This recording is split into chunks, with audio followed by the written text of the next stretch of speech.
I buried my daughter 18 years ago. Last Tuesday, I got a letter in the mail. The handwriting was hers. I know how that sounds. I know what you're thinking because I thought the same thing for 3 days straight while that envelope sat unopened on my kitchen table. That I was losing my mind. That grief finally broke something in my brain after all these years. That some cruel person was playing the sickest joke imaginable. But I recognized that handwriting the moment I pulled the envelope from my mailbox. The loops on the lowercase g. The way she crossed her T's with a little flourish at the end. Emma, my Emma, who died at 19 years old on a rainy November night in 2007 when her car slid off Route 52 and hit a tree. The envelope had a return address in Milbrook, Pennsylvania. I'd never heard of the place. No name, just a street number in town. The postmark was dated 4 days earlier. My hands shook so badly I couldn't hold my coffee mug steady. I didn't open it right away. Couldn't.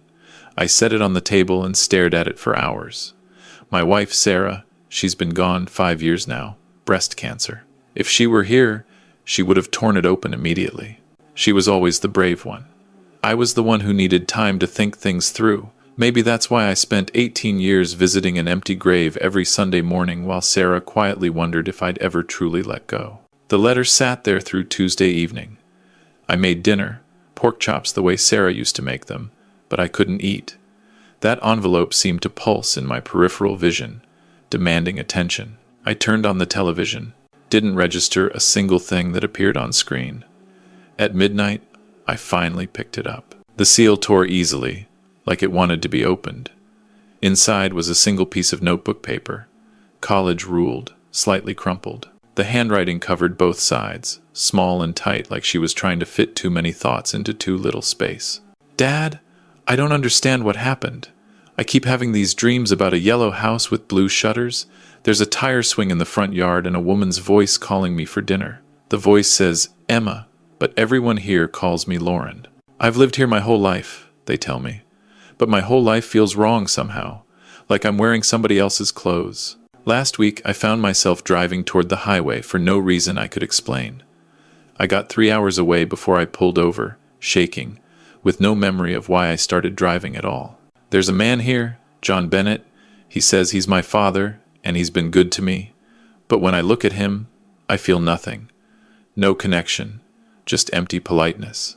Dad, if you're out there, if this address is real, if any of my dreams are real, please help me find my way home. I don't know what's real anymore. The signature was just E. I read it 17 times that first night. Every word burned into my brain. The details she mentioned, the yellow house with blue shutters, that was ours.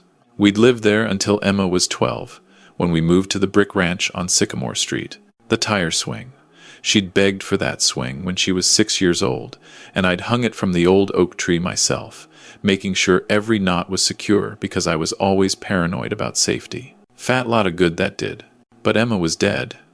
I'd identified her body in the hospital.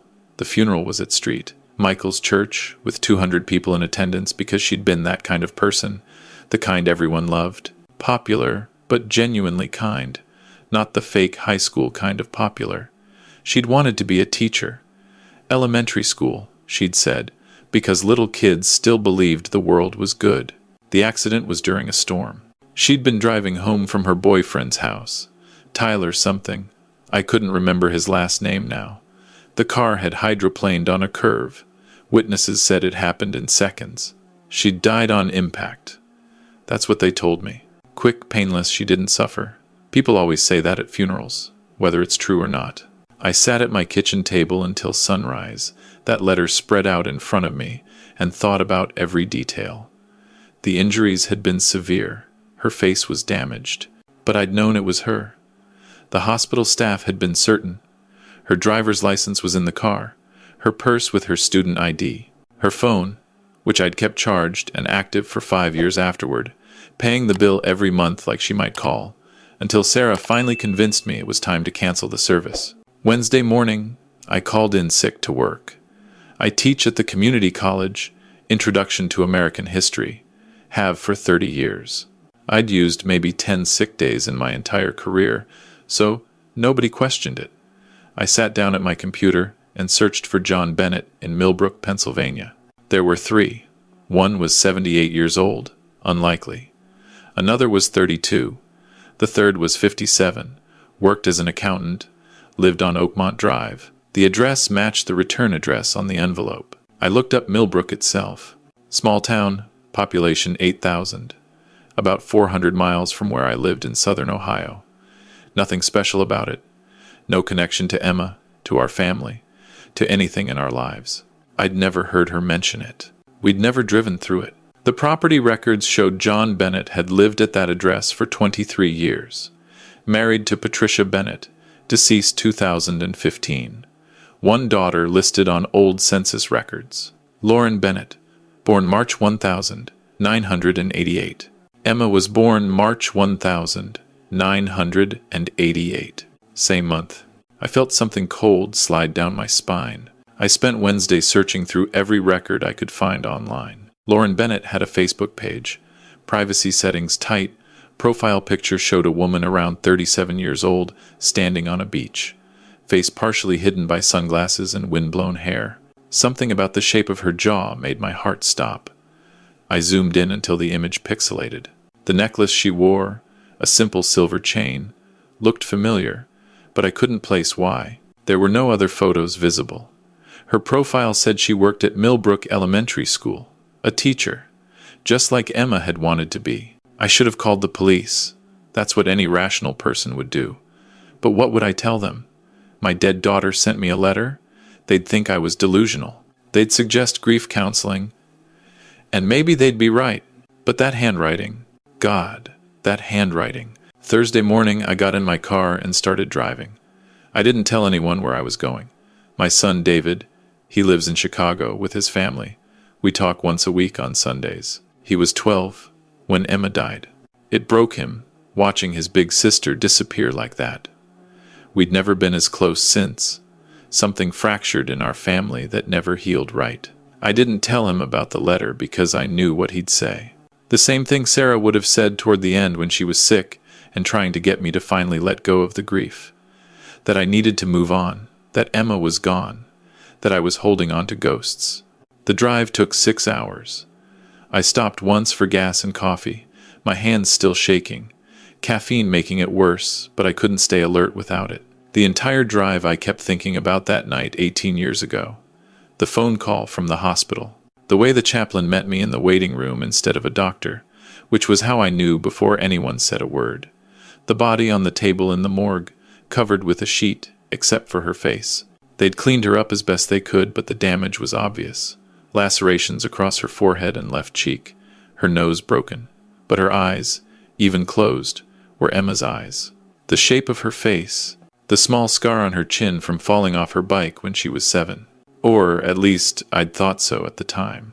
It was dark when I reached Milbrook. Small town like I'd expected. One main street with a few shops, a diner, a grocery store. Everything closed by 8 p.m. I found a motel called the Milbrook Inn, 12 rooms, parking lot empty except for 2 cars. The clerk was a kid, maybe 20 years old, bored, barely looked at me as I paid cash for a room. Room 7. Smelled like old cigarettes and lemon cleaner. The bedspread was burgundy, with a pattern of flowers, stained in places nobody had bothered to clean properly. I sat on the edge of the bed and looked at the letter again, now wrinkled from how many times I'd folded and unfolded it. The rational part of my brain, the history professor part that dealt in facts and evidence, said this was insane, that Emma was dead, that I'd identified her body, that this was either a coincidence or a scam or a delusion. The odds of a hospital switching bodies were microscopic. These things didn't happen in real life. But the father part of my brain, the part that had spent 18 years feeling like something was wrong, like I'd forgotten to do something important, like I'd left the stove on or the front door unlocked, that part said I had to know for sure. Friday morning, I drove to Oakmont Drive. Nice neighborhood, middle class, houses built in the 80s with vinyl siding and attached garages. Number 342 was a tan split level with a neat lawn and flower beds that looked professionally maintained. A silver sedan sat in the driveway. Curtains were closed on all the windows. I parked across the street and waited. I didn't know what I was waiting for. To see her, I supposed. To see this Lauren Bennett and know immediately it wasn't Emma. Or maybe to see her and know immediately it was. Either way, to end the uncertainty that had been eating me alive since Tuesday. At 9:30, the front door opened. A woman came out, keys in hand, heading for the car. I sat up straighter, heart pounding so hard I thought I might be having a heart attack. She was the right height, Emma's height, 5 to 6. Slender build, dark hair, pulled back in a ponytail. She wore jeans and a green sweater, casual, Friday teacher clothes. She got in the car without looking around, started the engine, and then she paused. Her head turned, slowly, like something had caught her attention. She looked directly at my car. At me. Even from across the street, I saw her face clearly. The shape of her nose, the set of her eyes, the way she held her head, slightly tilted, curious. It was Emma's face. 18 years older, yes. A woman instead of a teenager, but Emma's face. The world tilted sideways.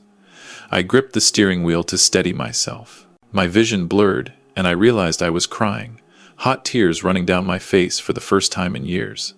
Sarah had cried enough for both of us after Emma died. I'd been the strong one, the one who held it together, who made arrangements, who kept going to work because someone had to pay the bills. I'd cried at the funeral during the eulogy, silent tears that I'd wiped away before anyone noticed, and not again since. But now I couldn't stop. The woman, Lauren, Emma, whoever she was, she stared at my car for a long moment. Then she put her car in reverse and backed out of the driveway. She drove past me slowly, still looking at my car with an expression I couldn't read. Confused, maybe. Concerned. Then she was gone, turning at the corner, red taillights disappearing. I sat there for 20 minutes, trying to pull myself together. Finally, I got out of my car and walked up to her front door. Rang the doorbell. No answer. I tried knocking. Nothing. A voice behind me said, "Can I help you?" I turned around. An older man stood on the sidewalk, maybe 75, wearing a cardigan despite the mild weather, walking a small white dog. Neighborhood watch type. "I'm looking for Lauren Bennett," I said. My voice came out rough, like I hadn't used it in days. "She just left for work," the man said. "School day. You family?" "Something like that," I said. "Do you know her well?" The man's eyes narrowed slightly, protective. "Known her since she was a girl. Sweet kid, good teacher now. Her father, John, passed last year. Heart attack. She took it hard." "I'm sorry to hear that," I said automatically. "You sure you're family? Because I don't recall John ever mentioning relatives coming around." I backpedaled, offered a weak smile. "Old friend, actually. Lost touch. Thought I'd surprise her." "Well, she'll be at school till 3:30 most days," the man said. "Milbrook Elementary, end of Maple Street." I thanked him and walked back to my car before he could ask more questions. My mind was racing. If that was Emma, if somehow there'd been a mistake 18 years ago, then who did I bury? Whose body had I identified in that hospital? I drove to the elementary school. Small building, single story, playground, with bright equipment in primary colors. A banner reading Milbrook Elementary, where every child matters, hung over the entrance. Cars filled the parking lot, teachers and staff starting their day. I couldn't go in. What would I do? Walk into the school and demand to speak to Lauren Bennett? Tell her I thought she was my dead daughter? They'd call the police. Rightfully so. Instead, I sat in my car in the parking lot, feeling creepy and stalkerish, but unable to leave. At 3:30, the school emptied. Children poured out, loud and energetic, met by waiting parents. Teachers followed in small groups, chatting as they walked to their cars. She came out at 3:40, still wearing the green sweater, now carrying a canvas bag bulging with what looked like papers to grade. She walked alone, said goodbye to another teacher, got in her car. I followed her. Kept back 3 or 4 car lengths, feeling like I was in a bad detective movie. She drove to the grocery store, went inside for 20 minutes, came out with 2 bags. Then she drove home. I parked down the street this time, watching her house from a distance. Lights came on inside as the sun set. I could see her moving past windows, vague shadows behind curtains. What was I doing? This was crazy. This was harassment. I should go home. Forget this whole thing, except that grief had finally driven me over the edge into delusion. But I couldn't, because that was Emma's face. I'd memorized every detail of my daughter's face in the 19 years I'd known her. The small mole on her left cheek, the way her eyebrows arched, the exact shade of her brown eyes. Warm like honey in sunlight. This woman had all of it. At 8 p.m., I finally drove back to the motel. I hadn't eaten all day. The diner was still open, and I forced down a burger and fries that tasted like cardboard. The waitress, an older woman with kind eyes, asked if I was all right. I must have looked terrible. I told her I was fine, just tired from driving. Back in room 7, I lay on the bed and stared at the ceiling. Water stains made patterns that looked like faces if you stared long enough. I thought about calling David, telling him everything, but what would I say? Your sister might be alive. I followed a strange woman around town all day based on a letter and a hunch. My phone rang at 10:30, making me jump. Unknown number. I answered anyway. This is Lauren Bennett. Her voice was soft, cautious. I saw you today, outside my house this morning, and I think you followed me this afternoon. I should call the police, but something told me not to. Not yet. The letter I sent, did you get it? My throat closed up. I couldn't speak. Please, she said. I need to know. Are you him? Are you my father? My real father? Emma? I managed to whisper. Silence on the other end, long enough that I thought she'd hung up. Then, that name. When you said it just now, something happened. Like déjà vu, but stronger. Like remembering and forgetting at the same time. We need to talk, I said. Please. I need to understand what happened. Another long pause. The diner on Main Street. Tomorrow morning, 9 a.m. I'll be there. She hung up before I could respond. I didn't sleep that night. Lay in bed replaying every moment of the last 18 years. The funeral, Sarah crying so hard she couldn't stand. David's blank face. Shock protecting him from the full weight of it. The burial in Oakwood Cemetery, under an oak tree. The headstone, simple gray granite. Emma Rose Harrison, 1988 to 2007. Beloved daughter and sister. If that was Emma I'd seen today, who was in that grave? Saturday morning I was at the diner by 8:30. Ordered coffee I couldn't drink, too nervous to swallow. The waitress from last night was there again, gave me a concerned look but didn't comment. She arrived at 9 exactly. Walked in, saw me immediately. We stared at each other across the diner for a long moment. Up close, in good light, there was no doubt. That was Emma. Older, yes. Life had left its marks, fine lines around her eyes, a weariness in her expression. But Emma, she slid into the booth across from me. Neither of us spoke for what felt like an eternity. I don't know where to start, she finally said. The letter, I said. You mentioned dreams. Tell me everything. She wrapped her hands around a coffee mug the waitress brought without asking, like she needed something to hold on to. They started about 6 months ago. Random at first. Flashes of places I didn't recognize, faces I'd never seen. But they felt real, more real than my actual memories somehow. Then 3 months ago, they got stronger, more detailed. I started dreaming about a yellow house, every night. A tire swing, a woman's voice, and a man, older, with gray hair and reading glasses, always worried about something. She looked at me. You. My hands trembled. What else? A boy, younger. He was crying in one dream, and I was holding him, telling him everything would be okay.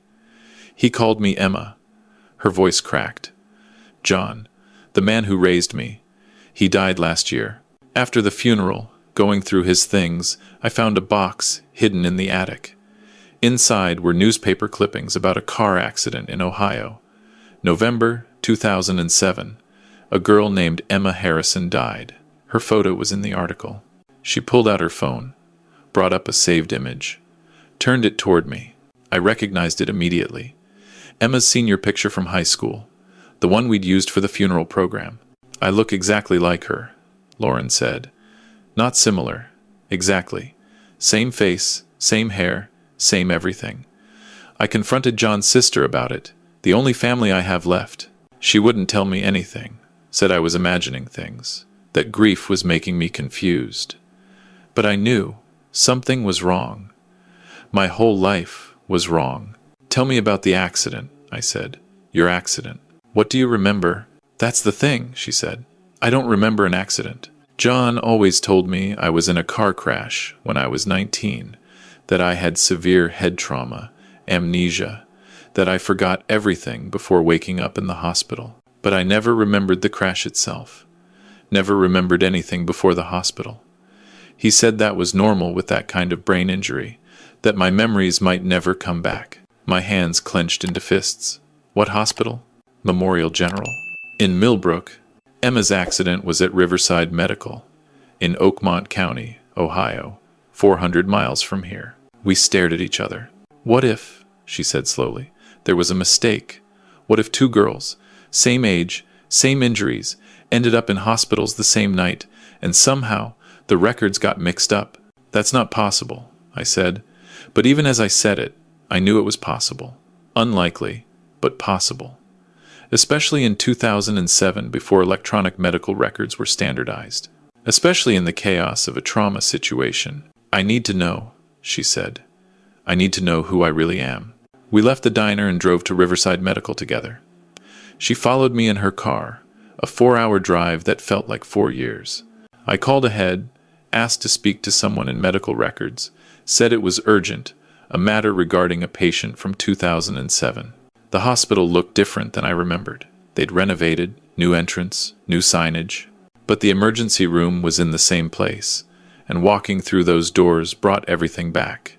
The smell of disinfectant, the fluorescent lights, the chaplain's hand on my shoulder. The medical records supervisor was a woman in her 50s named Janet. She listened to my story with increasing concern, then pulled up files on her computer, frowning at the screen. The 17th of November 2007, she said. That was the night of the pileup on Route 52, multi-vehicle accident during the storm. We had 17 trauma patients that night, 2 DOA, 3 died in surgery. It was all hands on deck, complete chaos. Emma Harrison, I said. 19 years old, single vehicle accident. Janet typed, clicked, read. Her frown deepened. There were 2 19-year-old females admitted that night with similar injuries. Emma Harrison and Jennifer Chen. Both severe head trauma, both unconscious, both solo vehicle accidents within an hour of each other. My heart stopped. Jennifer Chen? She died 3 hours after admission. Severe internal bleeding. We couldn't save her. Janet looked at me. Emma Harrison was listed as deceased on arrival, but she clicked through more screens. This doesn't make sense. The death certificate was issued for Emma Harrison, but the body release form is for Jennifer Chen. Lauren, standing beside me, made a small sound. Janet kept reading, her expression growing more disturbed.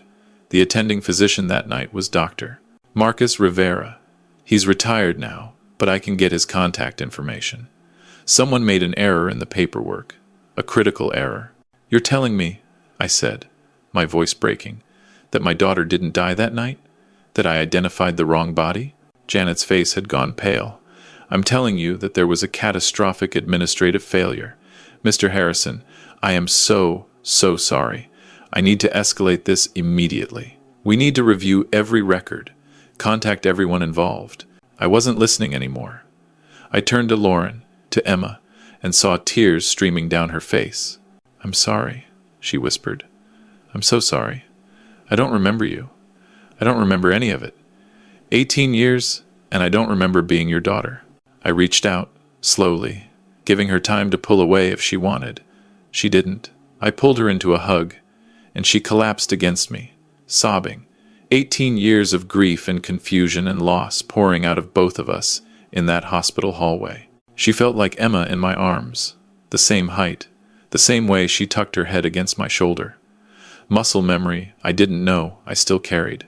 It's okay, I said, the words coming automatically, The same words I'd said 1,000 times when she was little and scared. "It's okay, sweetheart. We'll figure this out. You're home now. You're home." The next week was a blur. DNA test confirmed what I already knew in my bones. Lauren Bennett was Emma Harrison, my daughter, alive. The hospital launched an investigation. Turned out Dr. Rivera had been working a 36-hour shift that night, delirious with exhaustion, and made multiple errors in the chaos. A nurse had caught one mistake, but not the other. The bodies had been tagged wrong. Jennifer Chen's parents had buried my Emma, though they'd since moved to California and the hospital was still trying to reach them. The media got hold of the story. Local news, then national. Daughter alive. After 18 years, the headlines screamed. We didn't talk to reporters. Emma. I forced myself to call her that. To use her real name, she wasn't ready for that kind of attention. Neither was I. David came as soon as I called him. Seeing them together, my children, both alive, both grown, it broke something open in my chest that had been locked tight for 18 years. David cried harder than I'd ever seen, and Emma held him like she used to when he was little, even though she didn't remember doing it before. The man who raised her, John Bennett, it turned out he'd known.